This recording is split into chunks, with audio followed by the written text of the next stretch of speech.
asalaamaaleykum sama mbokk yi maa ngi leen di nuyu kenn ku nekk ci turam ak ci santam.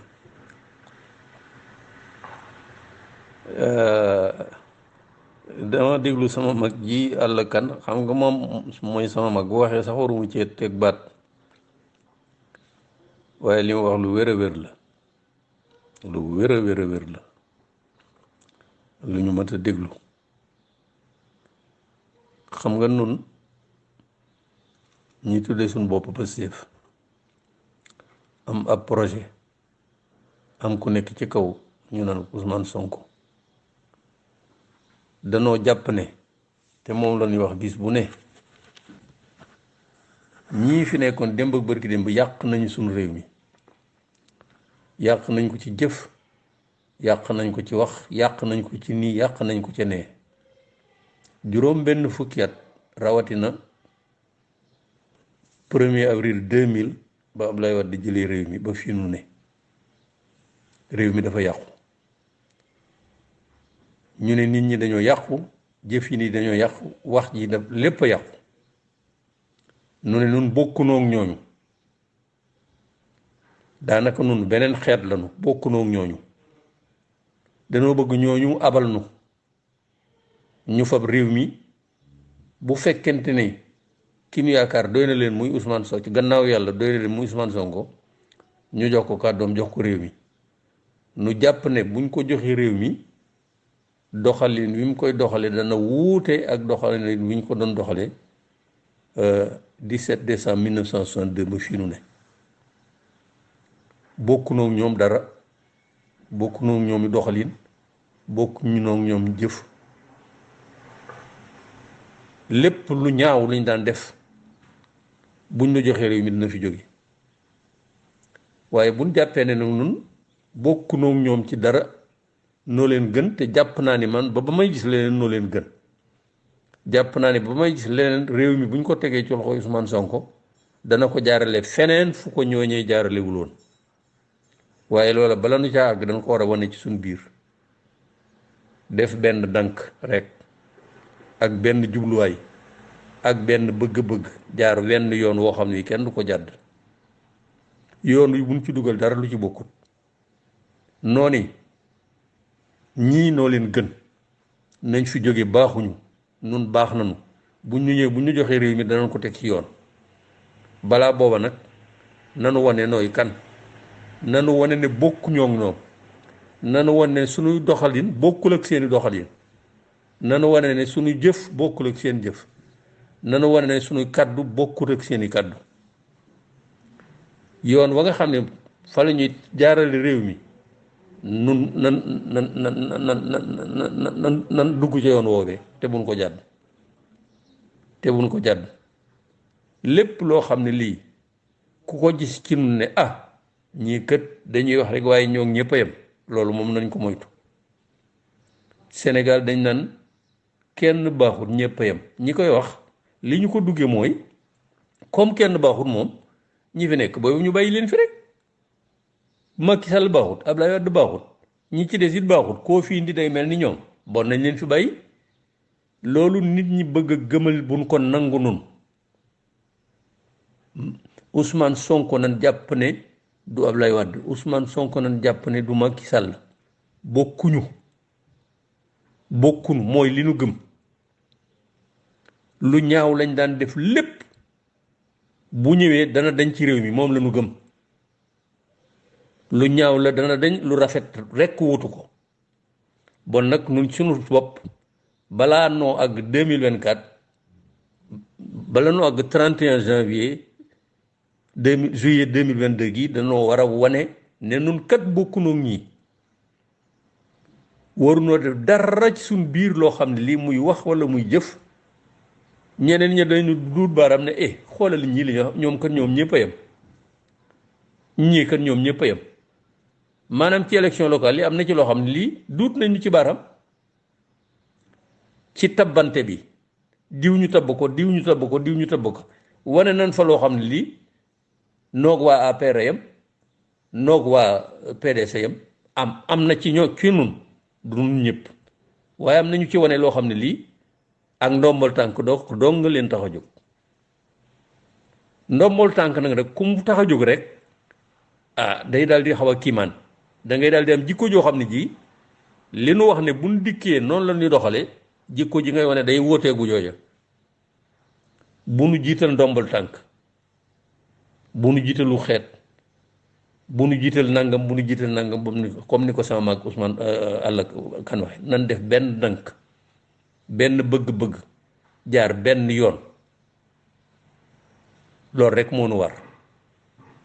képp ku nu xool ci sunu jëf, sunuy kàddu ak lu mu mën a doon, na nga ne ñii kat wóote nañu ñii kat ku leen jox réew mi danañ ko yor. waaye rikkuwaay buñ ne ñii de li ñuy woote nekkul ci ñoom. la PDS daan def rek la ñuy def, la PDS daan wax rek la ñuy wax, li APR daan def rek la ñuy def, et cetera et cetera. bu nu ko nangu. danoo jàpp ne ñii noo leen gën. man de loolu laa jàpp. man de nawluwuma leen wax dëgg yàlla. nawluwuma Macky Sall, nawluwuma ñaan ak ñoom. parce que dañuy fen, dañuy sàcc,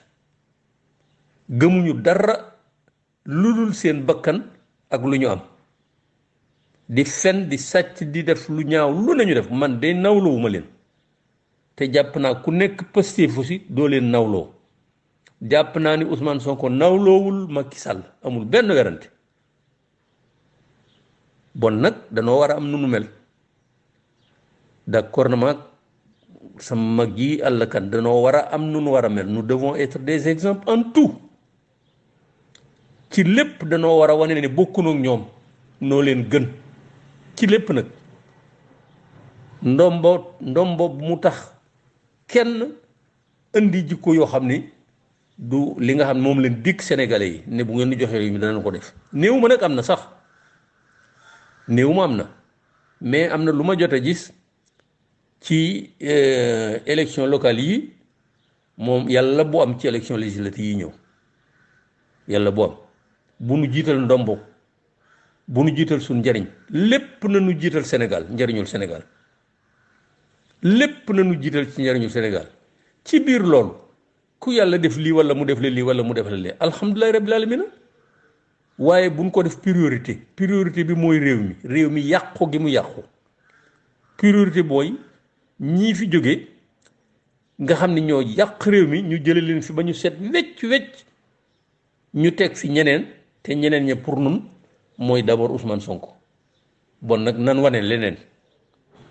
nan wane leneen. gis naa benn kii bu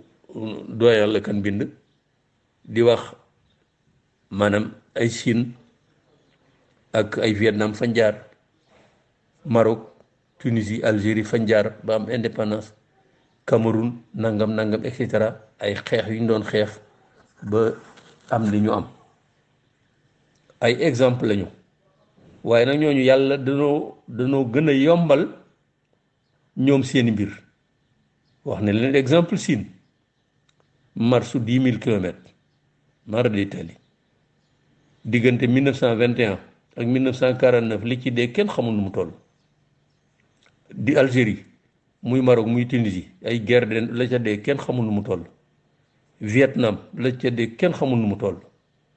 loolu yàlla jaare lu mu foofa. naam la ñu bëggoon nangu seenu réew ci ña ko yoroon teg ko ci wane ne ñoo ko moomal seen bopp teg ko ci yoon. noo bokki bëgg-bëgg waaye jaar-jaar yi bokkunu. nun geerunu xeexunu waaye nag am na fu nu war a jaar. parce que ci lettre am bi gis naa ko mu wax ci mobilisation méthode organisation mobilisation information sensibilisation. sunu xeex foofu lañ ko war a féetale. kenn ku ne am ngay waajur, am ngay rakk, am ngay mag, am ngay xarit, am ngay nangam. li ñu tuddee information sensible nañu wan nit ñi fu ñu toll. yàq gii nga xam ne Macky Sall ak ñoom la yàq nañ ko réew mi yàq gi ni mu toll. man de ci man objectif yi may viser boobu la man. wan Sénégal yi à quel point ces gens-là ont ruiné le pays. ca Ablaye Wade ba fi mu ne 2024 dañ fi def ñaar fukki at ak ñeent yoo xam ne li ñu yàq jéggi na dayoo sénégalais bu ne daa war a xam mu leer nañ ci boppam Ablaye Wade ak Macky Sall ak ñi ñu àndal ni ñu yàqee réew mi ñooñu ñaar fukki at ak ñeent sax ëpp na waxantuma la ak nag ñu jéggi 2024 di jëm feneen loolu dañ ko war a dugal ci boppi sénégalais yi muy suñuy bokk muy suñuy rakk muy suñuy nangam dañoo war a dugal ci seen bopp ne ñi yàq gi ñu yàq réew mi jéggi na dayoo te 2024 waruñu ko mën a jéggi fu ma tolloo laay mën a wane seen càcc gi seen fen yi je les traite de menteur de nangam. Ma dernière contribution am na ñaari journaux yu ma ko delloo ne parce que je traite le président de menteur man na maa yem ci président politique c'est un vulgaire menteur je l'ai dit et je l'ai écrit et 2 journaux ont osé publier ça c'est un menteur dama koy wax ñépp koy dégg sàcc la day làq sàcc li ñu naan receleur Macky Sall est un vulgaire voleur Macky Sall est un vulgaire receleur moo jiite sàcc yi c'est lui qui nourrit qui entretient au quotidien la corruption Macky Sall nourrit et entretient au quotidien la corruption, les détournements de deniers publics. Nos valeurs là, qu'ils nous promettent, voilà, il disait, je vais redorer le blason des valeurs nangam. Fen day kàcc dafa gën a yàq gis ngeen ni muy def et puis ñu naan wóolu na boppam c'est un génie politique du dara ba wala jeex bu wóolu woon boppam Benno Bokk Yaakaar dana ko doy du dem fu ne mu jëm fa décrocher mairie waaye ñu ñàkk fayda ñu ñàkk jom ñooñu muy décrocher nga xam ne dama jàpp ne sax amuñu waruñoo am ak njaboot gu leen di dégg parce que nga nekk ak nit dem campagne électorale lu ne nga wax ko ñu fal la nga dem ne sous prétexte ñoo ñàkk jom ñoo ñàkk ngor ak ki leen di woo ñoom ñëpp a yam loolu sunu information sensibilisation nañ ko jëmee ci loolu wane ne ñii duñu dara ba dara booloo jeex yàq nañu sunu réew mi yàq gu jéggi dayoo dana àgg 2024 mënuñu ci dara waaye 2024 ñoom ñëpp la wax képp ku ma sa laal ci Abdoulaye Wade képp ku ma sa laal ci Macky Sall ñooñu ñu tudde famille libérale ils doivent débarrasser le plancher seen mbon yooyu lañu war di dëkkal ci bakkan ci noppi nit ñi te di joxe firnde moo tax man bu may joxe damay joxe firnde yàq-yàq yi damay joxe firnde te yéen ñëpp xam ngeen ko yàq-yàq yi inspection générale d'État mi ngi koy génne yàq-yàq yi cour des comptes mi ngi koy génne yàq-yàq yi OFNAC mi ngi koy génne yàq-yàq yi autorisation de régulation des marchés te ñu tuddee ko léegi autorisation xaw ma lan di changé naan sous prétexte de transparence dañuy fen ñooñu ñëpp seeni rapport fanweeri rapport yi OFNAC ay audit ay dossiers yoo xam ni des dossiers particulièrement lourds qui mettent en évidence mais c'est extraordinaire bu ngeen ci amoon occasion lire ci benn fanweeri ak ñeenti dossier wala juróom ña nga ca taabali procureur jóge ci OFNAC ñoo xam dañ leen dut baaraam bu metti de vulgaire voleur benn dossier mësuñu ko fa traité lan la ko Macky Sall récompensé Bassirou nu mu tuddati sax ce procureur la Bassirou Guèye la xaw ma yóbbu na ko foofa ca wetam fanweer ak juróom moom ci taabalam la fa nekk ci rapport IGE Cour des comptes APR inspection générale des finances kenn xamul nu mu toll benn dossier da ca jël muy bu Khalifa Sall cey waajilee bu ngeen xamoon yeneen maire yi li ñu def ca jamono yooya maara de tali man yàlla defal na ma rapport yi dama koy jàng la ñu def maara de tali nga rocc ca benn rapport rek jox ko justice ñu param procureur daal def conférence de presse ci saa jox ko juge ko première instance 5 ans d'emprisonnement 5 milliards d'amende appel ñu def appel rapidement le juge le confirme kon appel tey moom la woo ca wetam ba mu daan retraité mooy nu tuddi conseil jot naa jaar conseil constitutionnel tey moom la def médiateur de la république xaw ma Demba Kandji lu tax man xaw ma bugguma sax tudd seeni tur appel ñu def ko rapidement confirmer peine ba cour suprême ñu confirmer ko li ñu tuddee rabat d'arrêt en moins de 2 ans ils ont liquidé ce Khalifa Sall en moins de 2 ans matul sax 2 ans alors fait 35 dossiers dorment sur la table du procureur de la République de l'OFNAC. Des dizaines de rapports dorment sur la table du président, qui ose, le président, avec tout ce qu'il nous avait promis,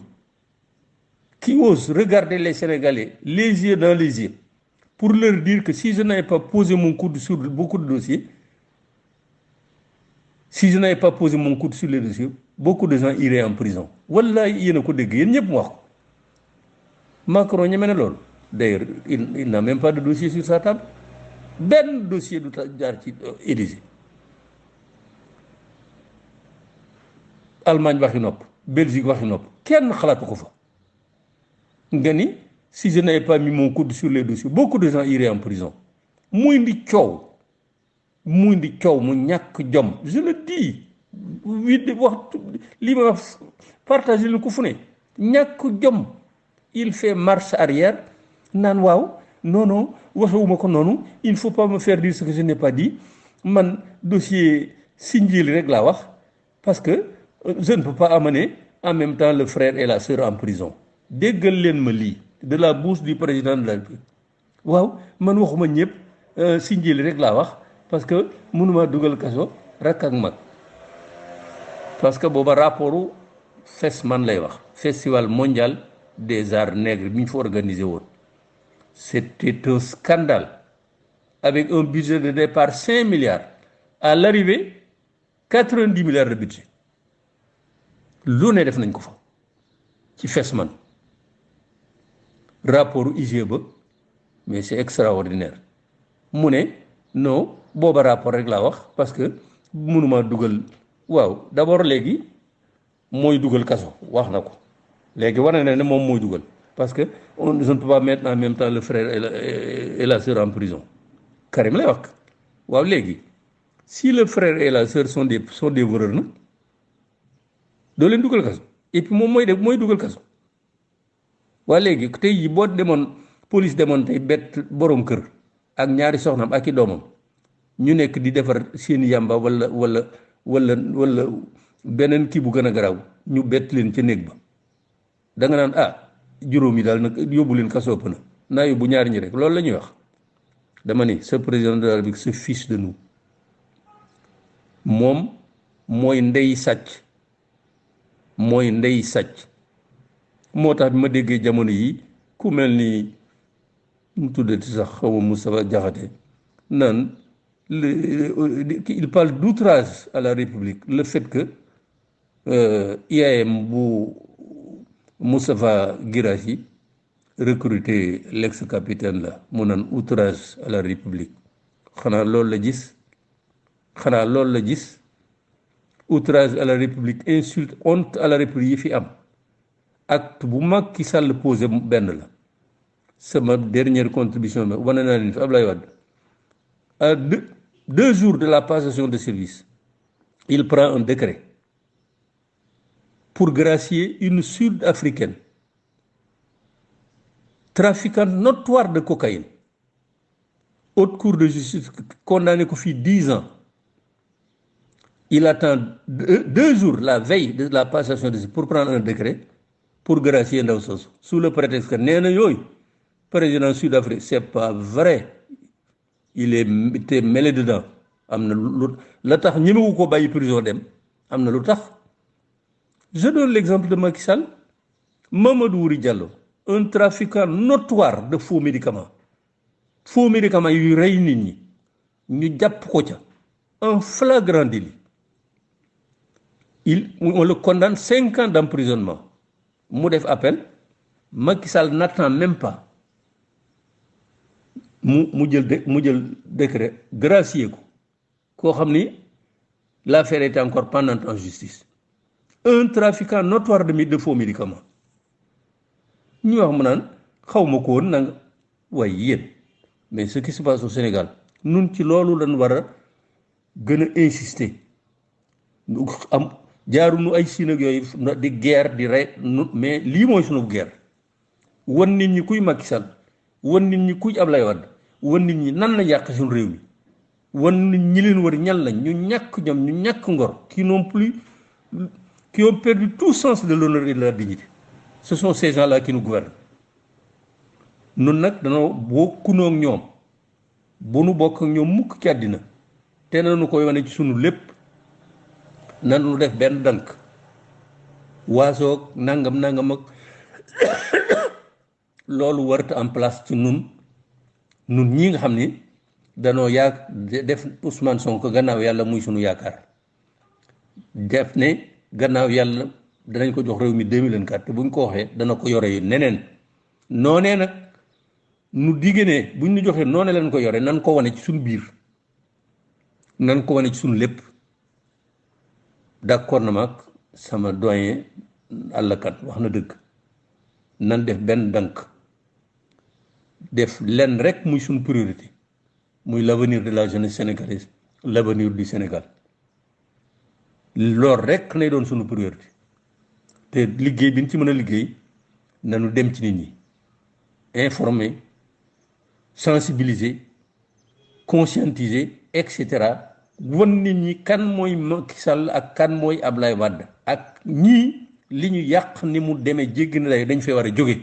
loolu moo war a nekk suñu liggéey man de ci laa ne maa ngi encourager les uns et les autres di gërëm mon doyen Allah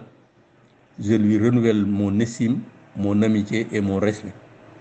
maa ngi leen di yéen ñëpp yàlla nañu yàlla defal bëccëgu jàmm koor gi li ci des ñi nga xam ni jullit lañ ci nun ak ñoom jiitu nañu moom suñu bokki catholique yi boor dañu defe naa seen ñeent fukki fan ba jeexal ko ni leen ko yàlla yombale yàlla nañu yàlla yombal li ci des yàlla nañu ko àggaleeg jàmm ni ko sama borom bi bëggee te bu tàggee yàlla nañu fay ba fay nu lu raw suñu njort ci barke weer wi 2024 yàlla na fi sama borom bi raxasal Sénégal ñii fi nekk tey nga xam ni ñu bona mun tekkiwuñu dara yàlla leen sama borom bi jóge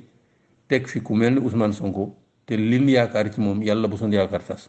baax na maa ngi leen di gërëm di leen sant